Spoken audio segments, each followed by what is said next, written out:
এখন পর্যন্ত সরকার গঠনের প্রায় 3 মাস হয়ে গেছে, এখন পর্যন্ত সেই সফটওয়্যারও ঠিক হয় নাই বা তাদের আবেদনও নেওয়া হয় নাই। আমার চাকরি আছে, আমার বেতন নেই।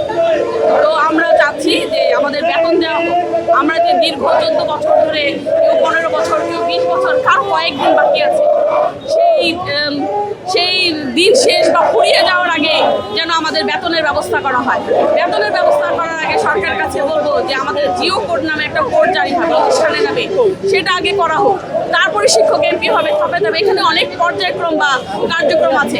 তার আগে আমাদের প্রতিষ্ঠানে জিও কোড জারি করুক। এই প্রতিবাদে বা এই অধিকার আদায়ের জন্য আমরা আজকে রাজপথে এসেছি। সরকারের পক্ষ থেকে কোনো আশ্বাস দেওয়া হয়েছে না, এখন পর্যন্ত আমরা যদি হিসাব করে বলি তাহলে আমরা 1 বছর ধরে এই আন্দোলনের সাথে যুক্ত আছি। প্রথমে 3 দিন ছিলাম, তখনও আশ্বাস দিয়েছিল বাড়ি ফিরে গেছি। তারপরে 17 দিন আন্দোলন করেছি, তখনও বাড়ি ফিরে গেছি আশ্বাস নিয়ে। 68তম দিনে তখন আমাদের নীতিমালা জারি করা হয়। তো নীতিমালার আলোকে আমাদের আবেদন নেওয়া হয়, তখন আমরা আবারও বাড়ি ফিরে গেছি। আবেদন করার পরে রেজাল্ট দেওয়ার কথা ছিল যাচাই বাছাই করে, কিন্তু রেজাল্টও সরকার আমাদের দেয় নাই। এবং আমাদের আরও অনেকগুলো শিক্ষা কার্যক্রম নিয়ে মূলত এই আন্দোলনটা পরিচালিত হচ্ছে। তো এখানে কারিগরি এবং মাদ্রাসা আছে, তাদেরও নীতিমালা করা হয় এবং সফটওয়্যার জনিত জটিলতার কারণে সরকার এরকম নির্দেশনা দেয় যে তাদের আর আবেদন নেওয়া হবে না। কিন্তু এখন পর্যন্ত সরকার গঠনের প্রায় 3 মাস হয়ে গেছে, এখন পর্যন্ত সেই সফটওয়্যারও ঠিক হয় নাই বা তাদের আবেদনও নেওয়া হয় নাই। এরই প্রতিবাদে আমরা আসলে রাস্তায় নেমেছি এবং আমাদের যে যাচাই বাছাই করার পরে আমাদের যে তালিকাটা প্রকাশ করার কথা ছিল, সেই তালিকাও এখন পর্যন্ত সরকার প্রকাশ করেনি। এখন আমরা সেই যাচাই বাছাই কিছুই মানি না।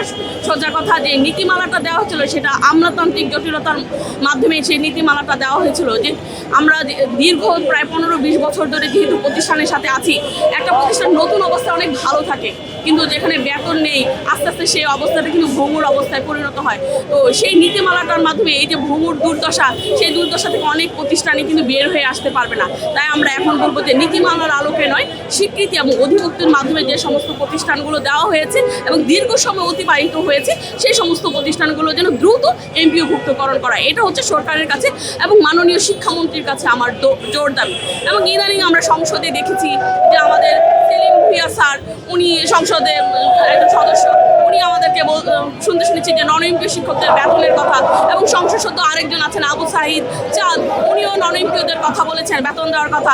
এবং আরেকজন ইংলিশ প্রভাষক আছেন, আমার নামটা এই মুহূর্তে মনে নেই, উনিও নন এমপিও শিক্ষকদের বেতনের কথা বলেছেন, জাতীয়করণের কথা বলেছেন। কিন্তু আমাদের মাননীয় শিক্ষামন্ত্রী, যিনি কিনা আমাদের শিক্ষামন্ত্রী, যে কিনা শিক্ষা নিয়ম পদ্ধতি সমস্ত কিছুর দায়িত্ব নিয়েছে, কিন্তু তিনি এখন পর্যন্ত নন এমপিওদের নিয়ে কোনো মন্তব্যই প্রদান করেনি।